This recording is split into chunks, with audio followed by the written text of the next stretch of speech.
Hello and welcome to this Pigeon Lectures. Today we'll be looking at an event that occurred in the east and south of Devon.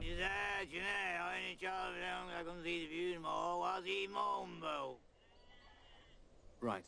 For which there have been many attempted explanations to explain what has actually happened, but still 169 years after the event, it lacks a satisfying explanation. The event seems to defy logic, leaving many to believe that the devil himself caused it, due to a lack of conventional explanations. Without wasting too much time, let's get into the story of the devil's footprints.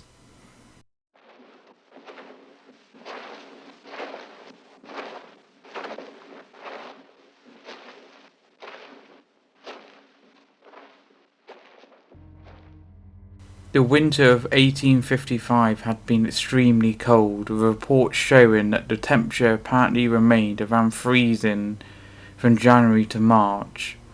Many rivers froze, and the cold temperature allowed multiple layers of snow to settle. On the 9th of February the 8th, after another night of heavy snowfall, the people of Devon woke up to find mysterious footsteps. These footsteps were in the shape of a cloven hoof, measured to be 3 inches wide and 4 inches long, similar to that of a donkey's. But what was strange about these footprints was that they were spaced out between 8 to 16 inches, meaning they were created by a bipedal creature with 2 legs, not 4. Even stranger, these footprints were in a single file line, which continued up to an area of 100 miles, being reported in 30 different locations across Devon.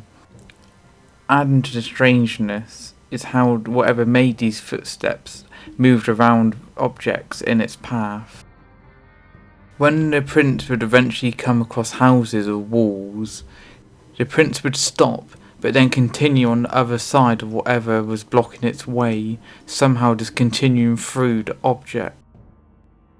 Some curious locals decided to use ladders to see what happened on the roof of the houses where the prints went through, only to discover that the prints continued on the roofs of the houses, with prints being found on top of them too. They even managed to get over 14-foot high walls. In some places it even seemed like the footsteps went out of their way to move towards windows to look through them before continuing on. These discoveries, of course, caused a lot of questions to be raised about what could have made these footprints. Before discussing the possible origins of these footsteps, let's look at the route which they took. The footsteps seem to have started in Exmouth, where they continued to Totsham, to Dawlish and Teignmouth, with there also being reports further south from Totnes, Torquay, and some even as far as Weymouth in Dorset.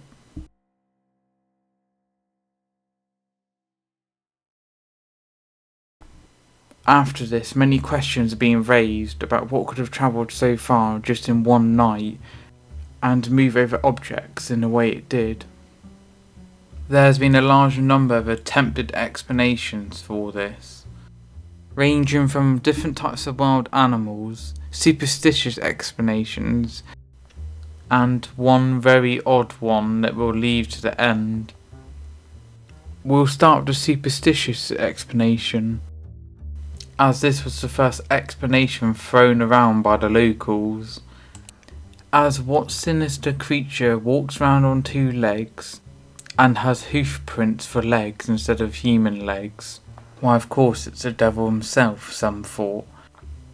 But what are the more conventional explanations?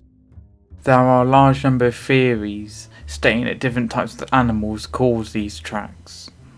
As the prints resemble those of a donkey's, some simply say that a donkey wandered off during the night and caused all these steps. But have you ever heard of a donkey that's able to climb 14-foot high walls and jump on top of houses? Actually, thinking about it, there might be one. That's right, fool. Now I'm a flying talking donkey. But if you consider the possibility that the prints appearing on the top of houses is simple exaggeration, then this theory makes some sense. But what would people gain from lying? And if it was reported in 30 different locations by multiple different people, for this theory to work, we have to believe that a lot of people together were lying. There are other theories saying it was simply the work of birds, cats, or even hares, but none of these seem very likely. But there are 3 animal explanations that have been put forward that are more convincing than the others, with one of them strangely being wood mice, as their prints are quite similar to those what occurred overnight, and they would be able to climb up onto people's roofs. However, would a wood mice be able to travel up to 100 miles? Some might say it's because there's multiple different wood lice travelling at the same time, but that seems quite a stretch. Though it is possible, it seems very unlikely that they caused this. So, if not wood mice, what else could have caused this? Well, some have said badgers might have, and again the prints do look very similar, but badgers only roam up to 20 miles when hunting at night. It would be a bit of a stretch to say a badger travelled up to 60 miles a night, let alone 100, and yet again, how did it manage to get onto the roof of the houses? It seems unlikely it was badgers, as there's quite a few holes in this idea, but that doesn't mean it wasn't badgers. While it is possible, it's just unlikely it was. So if it wasn't wood mice or badgers, then what was it? Well, for me, there is one of the animal explanations that sticks out to me, and that's the idea that a kangaroo caused the tracks. I know this sounds a bit ludicrous, but hold on, because around about the time the footsteps appeared, apparently a kangaroo had escaped a private zoo. Though this explanation is interesting, it has holes of its own, as kangaroos are only said to travel up to 30 miles, so it's not very plausible it travelled 100 miles. Plus, the prints of a kangaroo don't match those that were left around Devon. Despite all these explanations, every single one has one major flaw. It doesn't satisfy every point of what occurred. So what if it was a combination of these events? That, again, might have happened, but it's not very likely, and it's a lot of coincidences happening at once. But there is one more idea that might explain the whole event. This last theory we're going to talk about today comes from an interesting source. So, allegedly, an author by the name of Geoffrey Household claims that he was told by Major Carter that his granddad, who worked at the Devonport dockyard in 1855, were working with an experimental balloon that got loose. Attached to the balloon were shackles, which was said to cause the footprints in the snow. He said the incident was apparently covered up, as the shackles had caused property damage. The balloon eventually crashed somewhere near Hornton. It's up to you to believe how true this explanation really is. For me, none of these explanations fully explain what happened. There is a glaring hole in each one of these theories that fully explain what truly happened.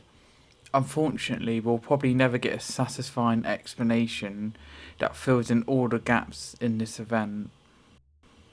But if you think one of these events did fully explain what happened, then let me know in the comments. Thank you for watching this Pigeon Lectures. If you have any suggestions of what I should cover next, leave them in the comments below and I'll get back to them, as well if you have any questions. The next video should be coming out within a week or so, and it'll be covering the hairy hands of Dartmoor. All the sources I used for this video are in the description below, along with all my social medias if you want to follow me on them. Thank you for watching this video. Please like and subscribe so you don't miss out on my next video.